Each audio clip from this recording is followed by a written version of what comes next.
Hey there, everybody, here at the Jets training facility in Florham Park, Saturday afternoon, early Saturday evening, well, late Saturday afternoon, early Saturday evening. The 2018 NFL Draft has come to an end for the Jets, even though it's still going on here as we're speaking to you.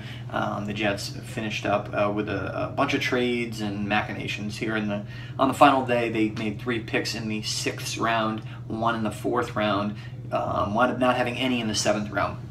So the Jets are done at 6 picks overall, which is what they entered this draft with, because they traded away the 2 second-rounders. So they did not make a pick in the 2nd round, did not make a pick in the 5th round, and did not make a pick in the 7th round. So 4 picks in the final day, including 3 in the 6th round. They got tight end Chris Herndon in the 4th round out of Miami. That's the most notable pick they made here on day 3.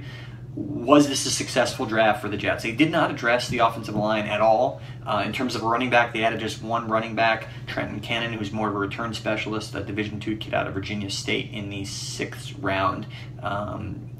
Edge rusher, they added a couple 3-4 defensive end types, Nathan Shepard in round 3, a Division II player, and Foley Fadukasi from UConn in the 6th round. So, to answer the question, the big picture question, was this a successful draft for the Jets?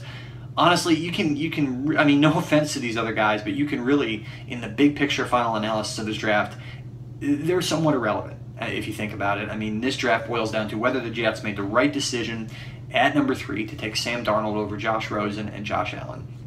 And only time will tell. It looks like the smart decision, the prudent one, and something of a no-brainer for Mike Maccagnan right now. But look, I mean, Allen and Rosen could go on, or Rosen could go on to have very successful careers, and Darnold could flop with the Jets.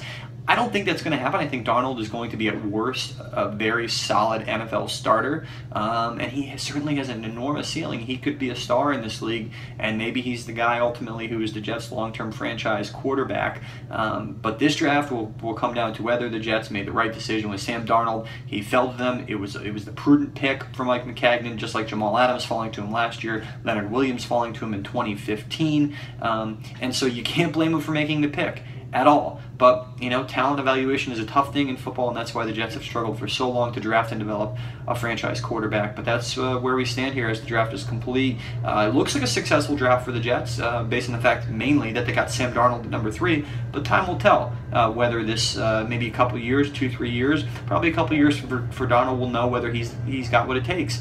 And that's what will be the decisive point for whether this was indeed a successful draft for Mike Maccagnan and the Jets.